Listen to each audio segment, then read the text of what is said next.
Welcome to Missing the Mark, where we look for meaning in strange places. I'm Christopher. Today I'd like to talk about the burden of proof, which is a concept you'll see all over the place. I'm thinking especially of Twitter, though I've seen it on YouTube as well. It does have some legitimate, or at least quasi-legitimate, applications, which I'm going to talk about in a little bit.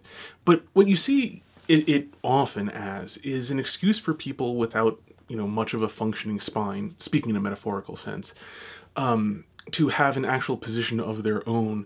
And so they just want to essentially have somebody else have a position so they can attack it without having to actually defend anything whatever.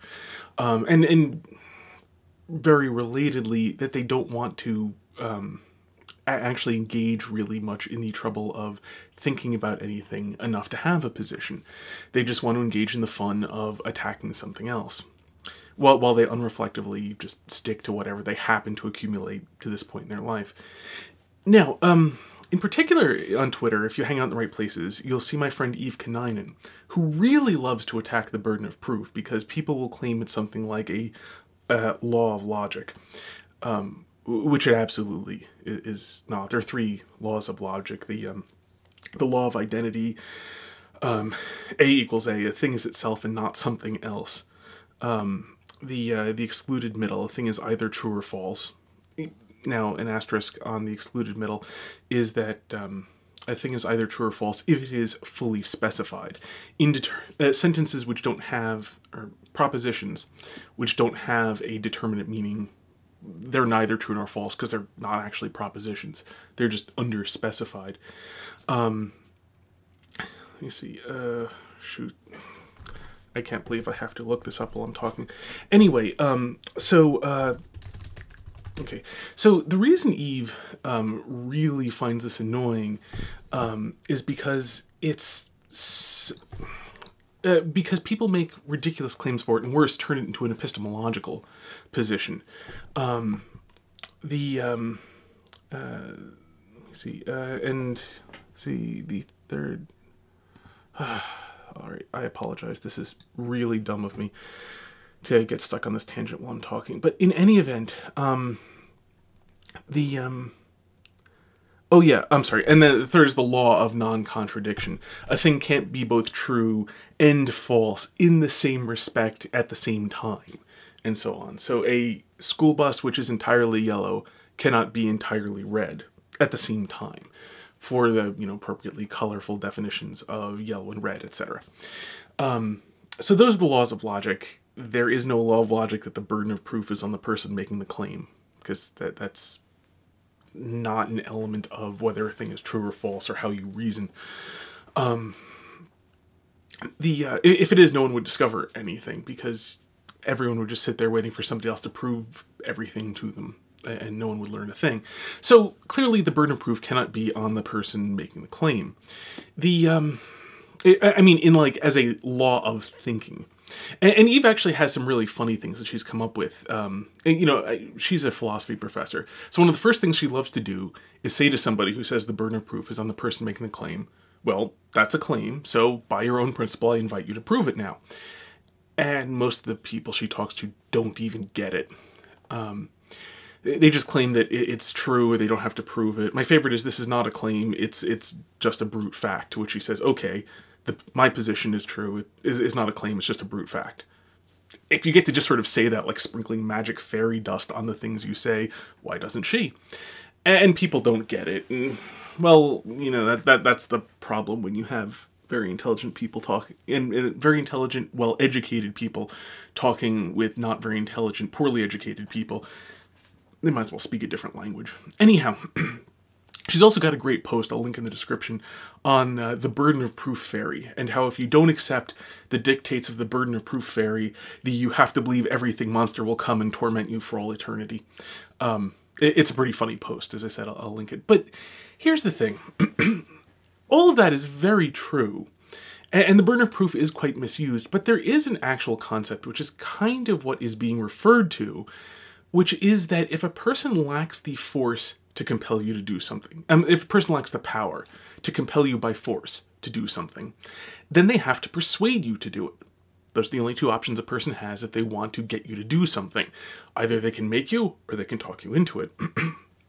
Therefore, when a person wants you to do something, in that sense, the burden of proof that you should do it is on them, because a person is asking you to do something you don't otherwise want to do, and therefore they've got to get you to do it somehow, and if, not by force, then by persuasion.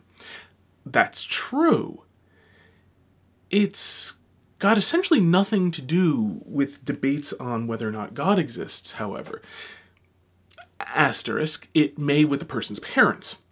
If a person, doesn't believe in God and their parents does, and their parent wants them to believe in God, their parent either has the option of forcing them, lots of beatings or taking away toys, whatever works. Asterisk, you can't just believe by choice. But on the other hand, that's a complicated subject. I'll actually talk about that more later. You can't perform the simple act of belief by choice, but on the other hand, you can condition yourself into thinking of things as not being alive, as being a live option or not being a live option by choice of will. How you choose to spend your time, what you choose to think about, and so on, can predispose you towards believing or disbelieving something, and those very much are acts of will. In any event, you can enforce conformance with acting as if you believe, like, attending church or what have you. Or on the flip side, as you saw throughout atheist countries, killing people or imprisoning people and beating them severely and so on for attending church. You can make people pretend outwardly to be atheists, and there's been a tremendous amount of that. That's why there's so many Christian martyrs. Anyhow, so you can enforce conformance through power, or you can do it through persuasion. And in that sense, parent and child, where the parent really wants something of the child, that can apply.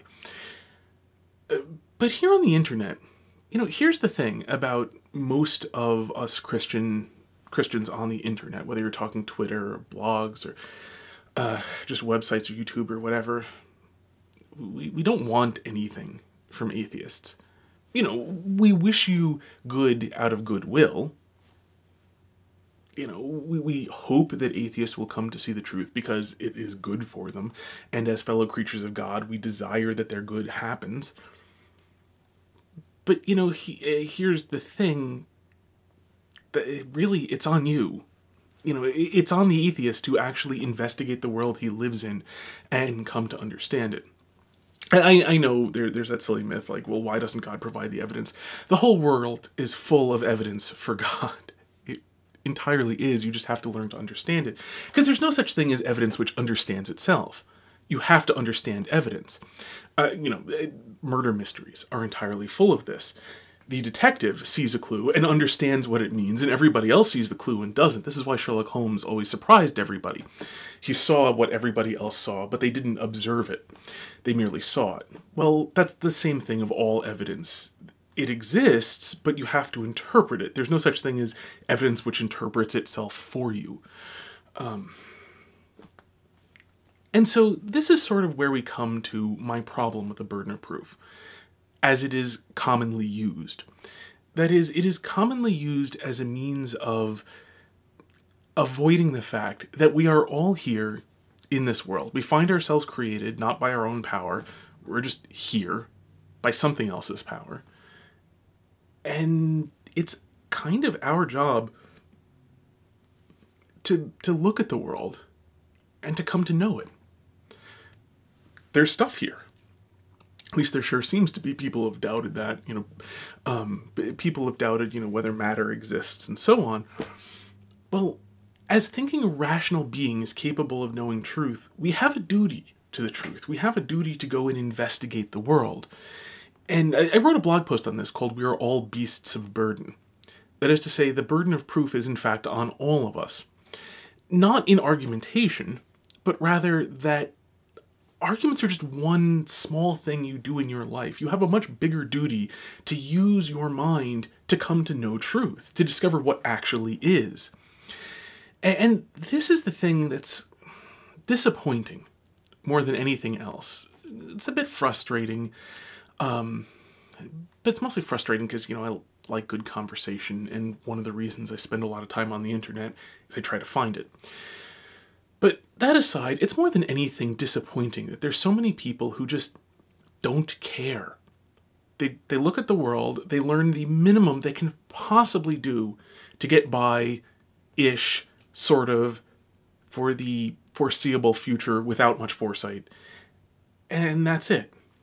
I mean, one of the things I've never really understood is that a lot of people don't ask themselves such incredibly basic questions as, what is happiness?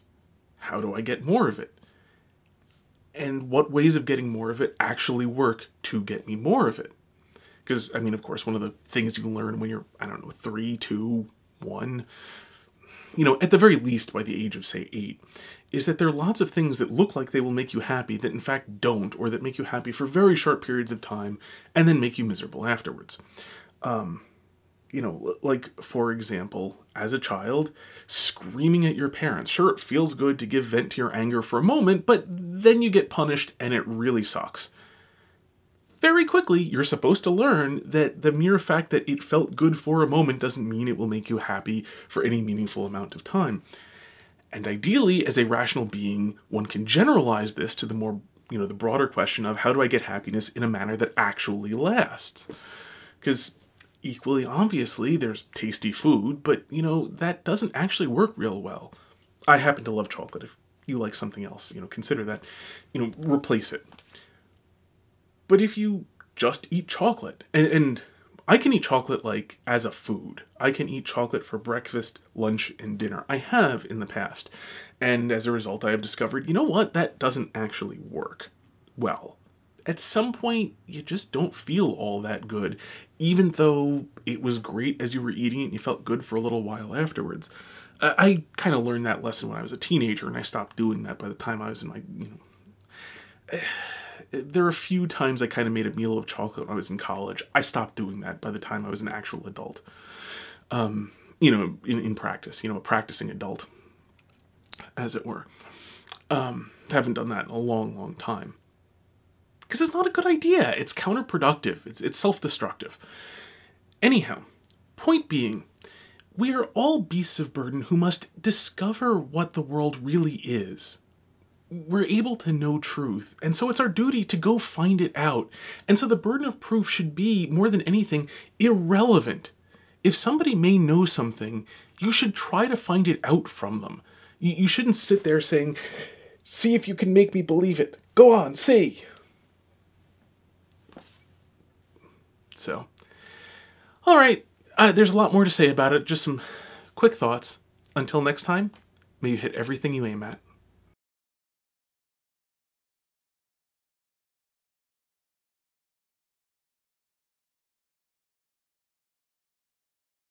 Welcome to Missing the Mark, where we look for meaning in strange places. I'm Christopher. Today I'd like to talk about the burden of proof, which is a concept you'll see all over the place. I'm thinking especially of Twitter, though I've seen it on YouTube as well. It does have some legitimate, or at least quasi-legitimate, applications, which I'm going to talk about in a little bit. But what you see it often as is an excuse for people without much of a functioning spine, speaking in a metaphorical sense, to have an actual position of their own. And so they just want to essentially have somebody else have a position so they can attack it without having to actually defend anything whatever.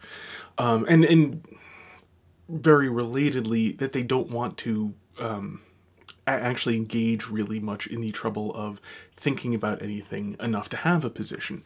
They just want to engage in the fun of attacking something else, while they unreflectively just stick to whatever they happen to accumulate to this point in their life.